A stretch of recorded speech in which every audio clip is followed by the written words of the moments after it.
here's how I think we are. You know, you hear scientists talk about us as deterministic creatures.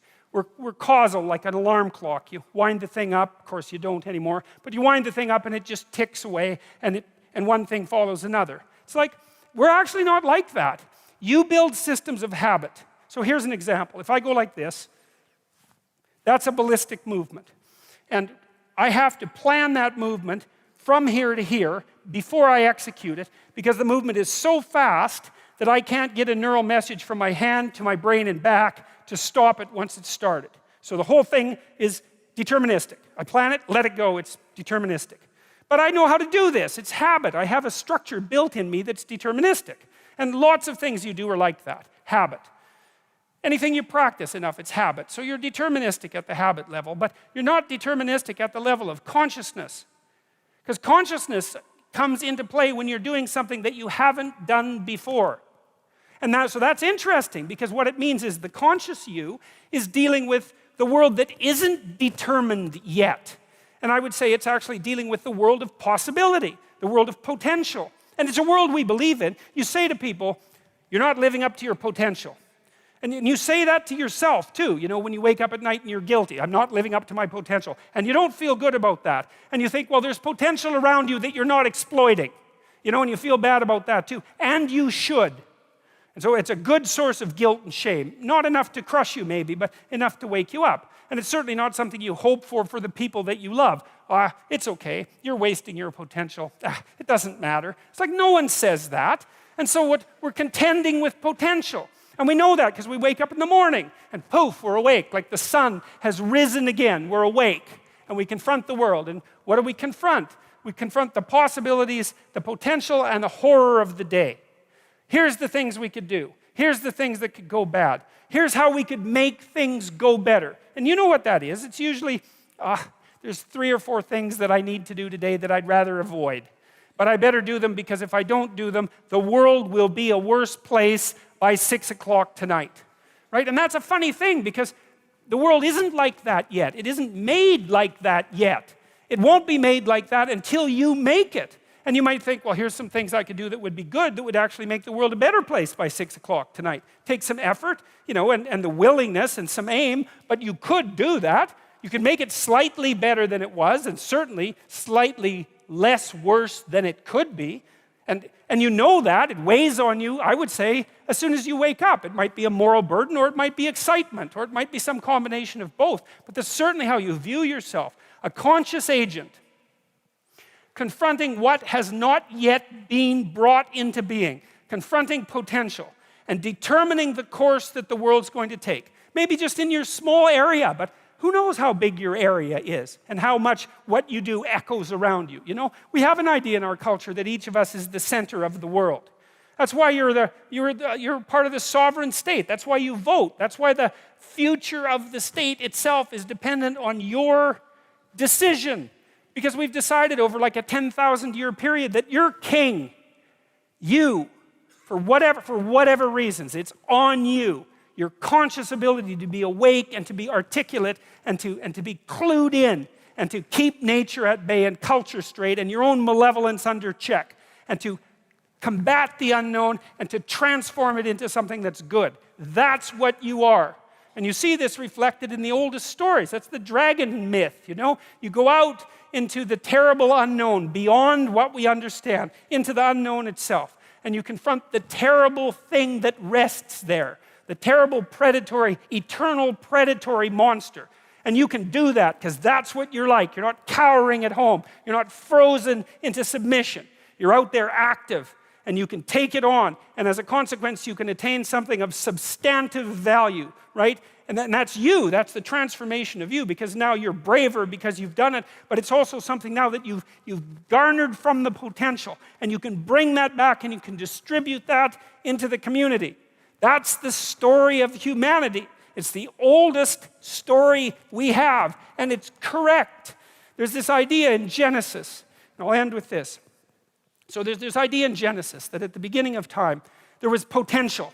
Tohu vabohu. There was potential. It was nothing. Like the nothing that's there when you wake up in the morning, that's just the potential of the day. It's all sorts of things that could be, but nothing that is. And then there's a structure that confronts it. Well, that's you. There you are, the structure that confronts potential. And then there's the personality that you use to confront it. So in Genesis, the personality is logos, and it's something like truthful courage and communicative ability, all amalgamated. It's something like that. So, and it's a lesson. It's like, okay, there's the potential. What are you supposed to do with it? Well, there you are, ready to confront it. How do you confront it? With truth and courage. And then you transform it into what exists. You take the potential and you transform it into being itself. That's your job. In Genesis, when God does this repeatedly, he says something repeatedly. He says, after each day of doing this, and it was good. I mean, and it's repeated, so it's like it means something. It's repeated. And what does it mean?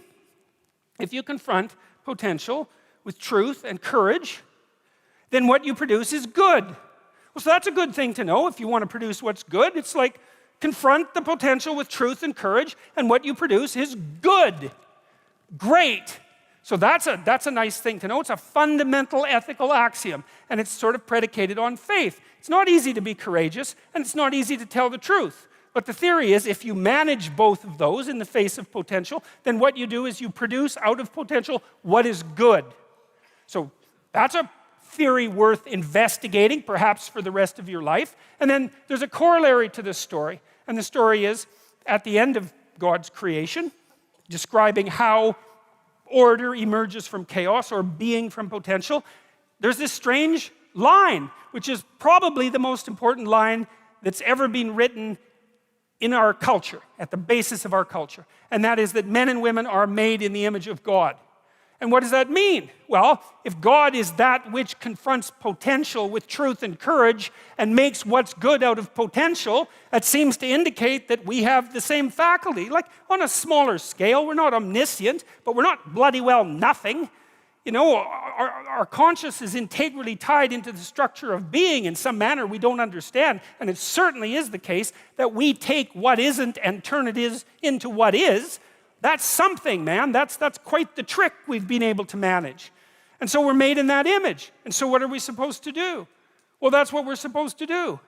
We're supposed to type our letters and make our phrases and construct our sentences and build our paragraphs and put our chapters together and make our books and communicate to people and straighten out the damn culture and constrain the malevolence and ignorance that besets each of us and push nature back and extend ourselves out into the unknown and confront the potential that's there in illimitable quantities and make the world better than it could be otherwise.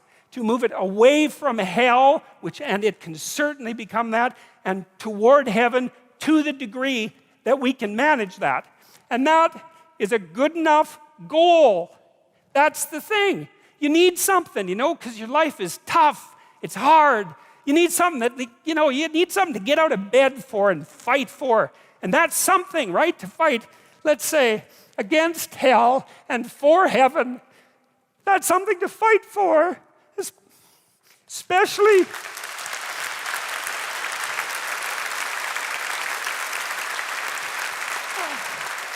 And if you want to be convinced about this, like read a little bit about hell.